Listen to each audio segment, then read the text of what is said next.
Hey man, what up man? What's going on YouTube? We're back with another NBA Best Bets video. I've got two best bets in today's video. It's January 16th and we've got a 5-game NBA slate. Before we get into it though, let's go over a little recap of yesterday's slate. Little 2-2 day, barely up for the day. You can see updated stats there for the week in 2025. Drew Holiday gets it done for us. Ja Morant gets it done for us, but Michael Porter Jr., the closer it got to game time, the weirder I thought that line was. I did end up laddering him up in VIP. He gets up a season low shot attempts, just doesn't play a lot of that fourth and third quarter. And then Draymond Green gets voided. I liked him again, but hey, 2-2 day, nice little winning day. Let's keep it rolling. We're diving right in here to the Suns versus the Wizards, the first game we're looking at. Suns, 11-point favorites, 12-point favorites. You already know what I'm about to say, man. Suns, I don't trust them. They have been double-digit favorites multiple times this year against bad teams, and they cannot cover. I'm going right now to it. The Trailblazers, 11-point favorites, only win by 7. Another game here against the Nets, 9-point favorites. They lose by 10 straight up. They are 13-point favorites against the Trailblazers again. They only win by 6. So, yeah, it's only been really against the Trailblazers a couple times where they've been double-digit favorites. I lied. Against the Jazz just 3 games ago, for the Suns. 10.5-point favorites, only win by 8. So, yes, the Wizards are garbage. I lean more the over more than I do Suns or Wizards on the spread. I honestly would tell you I lean the Wizards on the spread, and that sounds crazy.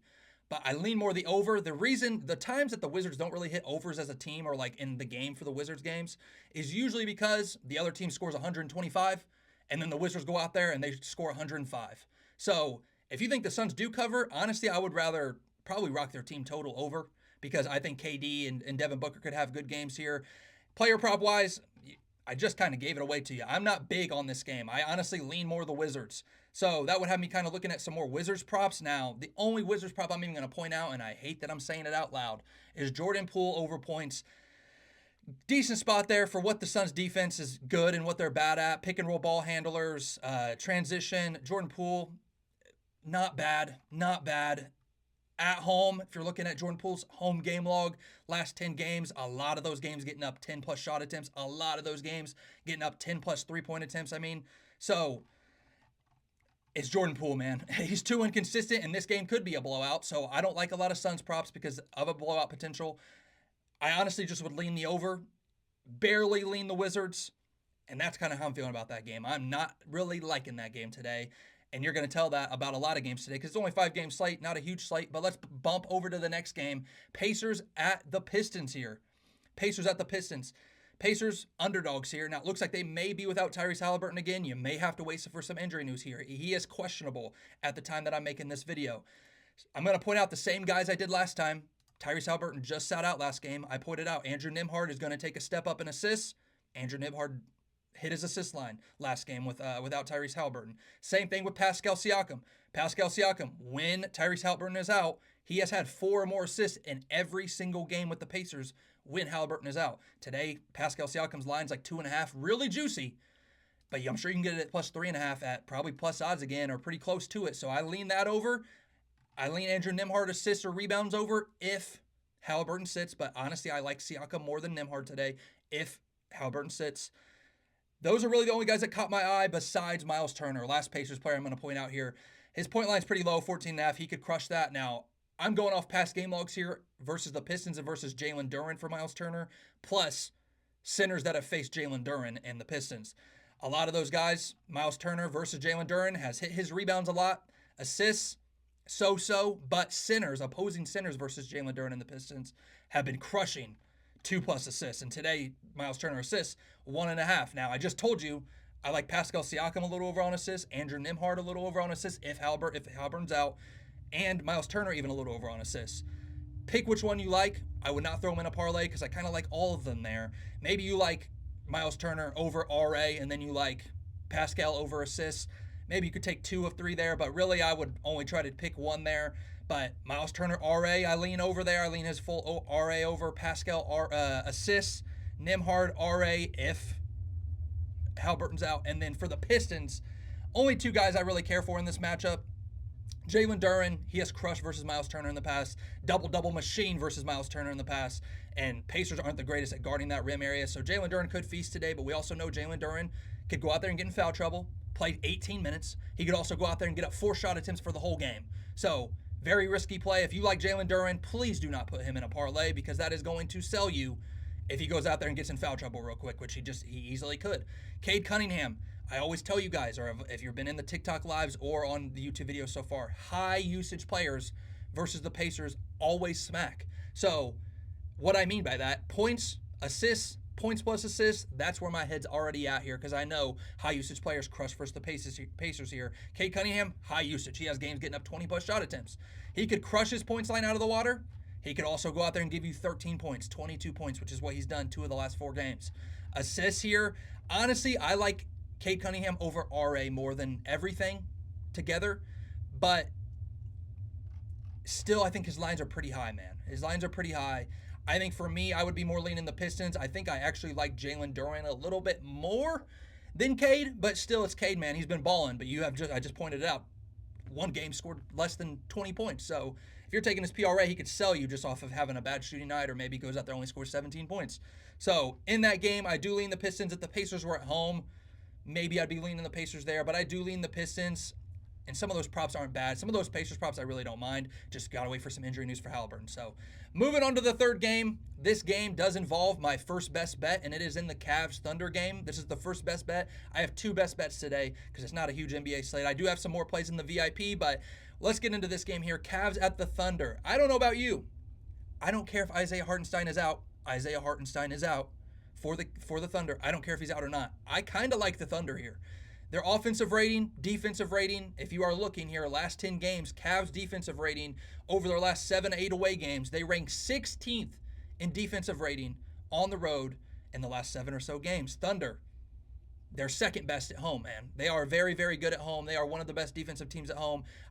Only thing that really worries me here, if you like the Thunder, is could Jared Allen, Evan Mobley just feast on the offensive boards today and just give the Cavs too many second chance opportunities? Possibly. I mean, that is a chance. That's a risk you're playing here, but I like the Thunder here at home. I still trust them. I trust their defense. Their offensive rating might not be as good as the Cavs. Cavs are like top 2 in offensive rating. Their offense is rolling right now, but their defense is a little bit worse. Cavs, their offense is still like top 10, top 11, but their defense is like top 1, top 2. So I just kind of value the Thunder defense there. Some players to point out here: Jalen Williams without Isaiah Hartenstein. Points, rebounds, assists, not a bad look there. Not a bad look if you're liking him. Shea, you already know what I'm about to say about Shea. Anytime a game is close, Shea is scoring 30-plus points. I think Shea's floor today is 25, 30 points easy. I think he definitely gets there in a close game. He's always getting there in close games. So I lean his overs just at his normal line, 30 points, 25 points. I think Shea, solid little parlay piece there today if you want to add him in. You're going to look at some other Cavs players there. Donovan Mitchell, very low line, 21.5 points. If you're looking at Donovan Mitchell versus the Thunder, or Donovan Mitchell versus Lou Dort, who does guard him a little bit, Donovan Mitchell really doesn't have a lot of good games versus him. And Donovan Mitchell's been very up and down this year. So not my favorite spot for Donovan Mitchell. I'd probably rather have Garland or Jared Allen like over points there, just because I think Jared Allen could get 4 offensive rebounds today. There's 8 points off offensive rebounds. Like, it would not surprise me if he just has a solid game there. But my favorite prop in this game, it brings us to our first best bet, is going to be Lou Dort. Not a big name here. Lou Dort over 15.5 PRAs versus the Cavs here. Like I said, no Isaiah Hartenstein. Last 5 games without Isaiah Hartenstein and Chet. So when Chet got hurt, Hartenstein was also out at the same time. Lou Dort hit this line 4 of 5, having 22, 15, 26, 26, and 20 PRAs in those games. The one loss he had, out of those 5, he still had 15 PRAs.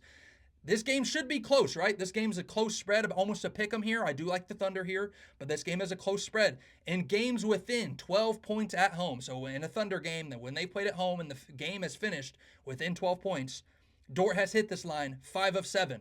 So I like the spot here a lot for Lou Dort to continue to, without those big men there, to kind of pick it up on the boards. If you are looking at his rebound chances without those big men in those 5 games, rebound chances kind of up there. Had some games getting double-digit rebound chances. So we just kind of need him to get up volume shooting-wise. If you really just like his RA and you don't want to trust his PRA today, honestly, I get it. Because Lou Dort can go out there some games and shoot 6 times. If he shoots 1 for 6, he's probably not scoring more than 5 points. So maybe just like his RA, I'm rocking with his PRA because I think he could hit his PRA in points alone today.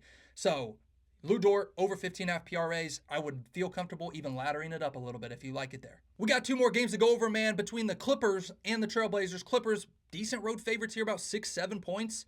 Now, you're already going to look at this game. You're going to be like, dang, Clippers, very good team. 22-17, pretty solid. Their defense pretty good. We all know that Clippers defense pretty good, and they got bigger name guys on that team. Trailblazers, 13-26, and over their last about 3 games here, have lost 3 straight, 4 of their last 5. Not playing great. If you are looking at the Clippers' net rating over their last about 9 games on the road, they are 3-6 in their last 9 games. They have a net rating of -9.5. That is 3rd worst in the NBA over their last about 9 road games. Guess who's worse? The Wizards and the Raptors. So, Clippers on the road, their defense not near as good as it is at home. I'm not loving the Clippers here. I don't love them as a money line. I don't love them on the spread. I think it is a kind of tricky spot here. Obviously, this Clippers team, they're the better team. But on the road as of late, haven't been that great. So with their defensive rating being that low, I kind of lean the over. Now, Trailblazers, they're not the greatest offense, man. They could go out there and score 90 points, 103, and then the Clippers still win 110-103, and this game goes under. We all know that Clippers defense, pretty solid. But with how their defensive, or what their defensive rating is and their net defensive rating, I'm kind of leaning the Trailblazers and kind of leaning the over. Now, I would wait closer to game time. Hope that spread just keeps on going up for the Clippers. Like, I hope that spread, if you like the Trailblazers, I would wait. Hope it goes up to like 7.5. That's what I'd be waiting for. If you like the Trailblazers, can I convince myself to take the Trailblazers? Not really, because I could see it being a 90-103 game, 110-100 type game where the Trailblazers still lose because Trailblazers aren't that great. But just pointing out those stats, I do not like the Clippers in a parlay. Money line, spread, I think it's a scary spot right here. When you are looking at the Trailblazers, they have been shooting really well. So in the games that the Trailblazers have won, or it's been a close game, it's been because they have just shot lights out from 3, like shooting over 40%. That Clippers defense is solid. So for this game, man, I really don't love it. There's only one play that I can kind of recommend for you here, and it is a Clippers player, and it is Ivica Zubac over RA. It is not an official play, but it is a heavy lean. Like, I lean this play pretty strong to the over here. It's at 15.5. I lean the over. I think he could hit this in rebounds alone. I really do. Zubac on the road has had games getting 15 rebounds. I honestly really like his assists. If you're asking me, hey, do you like his rebounds or assists more? I like his assists more. It's at 2.5 at plus odds today, plus 100. He's hit that 2 of the last 3 games, 2 of the last 4. He kind of does have a lot of games landing on 2, but centers versus DeAndre Ayton and versus the Trailblazers are hitting that line pretty consistently. So that's my one play in that game I would lean over. I don't love James Harden, so not huge on him. Norman Powell, he's been balling if you like Norman Powell. I haven't been big on taking his props, and I'm probably missed out on making a lot of money this year on Norman Powell because he has been dropping 25, 30 points a lot of games, and his point line some games have been 20.5. So he's been a cash cow, I'm sure, for some people, but not my favorite spot here. I just think I like Zubac RA the most, and other than that, man, it's a stay away, and that's kind of how I'm feeling. Last game on the board. This does involve our second best bet, but we're going to talk about the game and some other players here first. Houston Rockets versus the Sacramento Kings. This spread's telling you something, man. I feel like this spread is telling you something. Kings about 4-point favorites at the time of making this video. About 3 to 4 point favorites here, the Kings are. The Rockets are on a 5-game win streak, and they just smoked the Nuggets yesterday. Now, they are on a back-to-back. Rockets on back-to-backs haven't been that great, man. Have not been that great, and I'm pointing it out to you because I already feel like this line's telling you something a little bit. But on back-to-backs, they played a back-to-back December 26th, December 27th, won the first one, lost the second one. Now, they did face the Timberwolves on that second half, but did lose. Faced the Raptors, then faced the Hornets. They do beat the Hornets on that second half of a back-to-back. So not bad there, but game here. Play 26th of November, 27th of November, and they end up covering and beating the 76ers, but they had to go to overtime for it. Another game here against the Trailblazers one night. Next night, play the Trailblazers again, and don't end up covering. They actually end up losing. So Kings are playing pretty good ball right now. It's just really tricky for me, though. I've watched that Kings team their first 15 games this year, some of their games at the beginning of this year, and they just looked horrible. Now, without Mike Brown, they've kind of picked it up. Ever since they fired Mike Brown, they've won, 7 of their last 8? Winning some against some good teams, beating some good teams. So be careful of this one. I think a lot of people are going to be like, hey, I like the Rockets as an underdog. They just smoked the Nuggets. They're the better team. They got a better record. They're better. They're 13-5 on the road, while the Kings are 10-12 at home. Like, I think a lot of things are going to be telling you the Rockets. Just be careful on it. I think some player props in this game would be kind of more the move I'm looking at here. Some guys to point out, Alperen Sengun, over assists. He has hit that a lot versus Domantas Sabonis. Don't quote me, but I did look at his game log earlier. Out of like the 6 matchups that he's had versus Sabonis, he's hit that like 5 of 6. A lot of those games getting 6-7 assists plus. So Alperen Sengun today, over 4.5 assists, lean the over. Sabonis, big name guy there for that's going to be facing Sengun, going to be facing Sengun. Not my favorite guy today here. I probably still would be leaning his over on points. I probably would. Some guys that we did run it back on a couple nights ago, DeMar DeRozan over RA. We just took him the last Kings game and he crushed. Against the Rockets, he has big RA games. Now, I'm going to say it. Got a disclaimer. A lot of those games that he did go over versus the Rockets, he played with the Bulls. So, but a lot of games getting like 10, 9, 8, 12 RAs versus the Rockets. So, DeMar, lean is over 6.5 RA again. So, those are some guys there. Malik Monk, I know some people have been asking me about him. I'm not big on him, man. I just...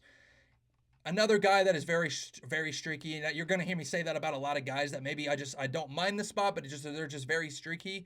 And usually those streaky guys I'm not huge fans of. Keegan Murray, big name there, or kind of a bigger name for the Kings.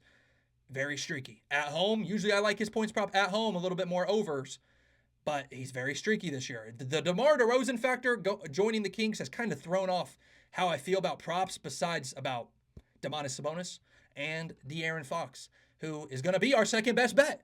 So, second best bet here is going to be De'Aaron Fox under 24.5 points. De'Aaron Fox under 24.5 points. I know it's scary, man, because at home, he's went over this 6 of the last 8 home games. So you might be a little nervous. We all know this Rockets defense, very, very good. Very, very good. But against the Rockets, he's went under this 6 of the last 7. The main point I'm liking it here, he's faced Dillon Brooks. Dillon Brooks, solid on-ball defender. Amin Thompson, solid on-ball defender. When he's faced up versus Dillon Brooks, decent on-ball defender. De'Aaron Fox has went under this 4 straight versus Brooks. 2 of those games were versus the Rockets, and then 2 of those were when Brooks played with the Grizzlies. So just dating back a little bit, Brooks will guard Fox. He's also went up versus Amin Thompson. He's went under versus 2 of 2, only scoring 18 and 22. Both of those games, if I'm not mistaken, he got up 19 shot attempts and 22 shot attempts, shot worse than 40% in both of those games. So Amin Thompson been guarding him pretty well. Dillon Brooks, I think those guys will rotate on him, and I think they keep De'Aaron Fox to having a little bit of a chiller game here. If you are looking at his most recent home games, bro, he is shooting crazy. 81%, scored 35 points, 57%, scored 33 points, shot 48%. Off 25 shots and scored 29. So if you think Fox gets up 25 shots today, obviously if I thought he was getting up 25 shots, I'd be a little nervous on betting his under here. I don't think he gets up that much shot volume. And Rockets, they got a solid defense, man. Amin Thompson, solid on-ball defender. Dillon Brooks, solid on-ball defender. So I like the spot here for him to go under 24.5 points there for De'Aaron Fox. Like I said, I know it's a riskier play, but I do like the spot there, man. I really do. I'd like the spot for him to go under when he's been kind of going crazy. And I think that Rockets defense, I gotta rely on him a little bit here. So that is the second best bet. That basically rounds out that Houston Rockets Kings game. That is my favorite play in that game. So other players, if I pointed them out, I'm okay with them, or if I pointed out and said I don't like them, hey, that's kind of how I feel, man. But hey, I appreciate you guys tuning into this video. Drop a like if you guys are betting on anything today in the NBA. Let me know your favorite play in the comments. Let me know if you have a favorite play that you're like, hey, Deez, you got to check out this play, man. He's hitting this 9 of the last 10. Let me know in the comments. Drop a like on the video. Hit that big red button, man. We're going to be running up NBA slates every single day, going just how we have been on the last couple videos, game by game, giving you a lean on the plays, giving you a lean on the games, giving you a lean on player props, and giving out some bets along the way, man. So if you like rocking out with me, you guys have been enjoying the videos. I appreciate you guys tuning in. Drop a like. I'll see you guys back here for tomorrow. Let's go.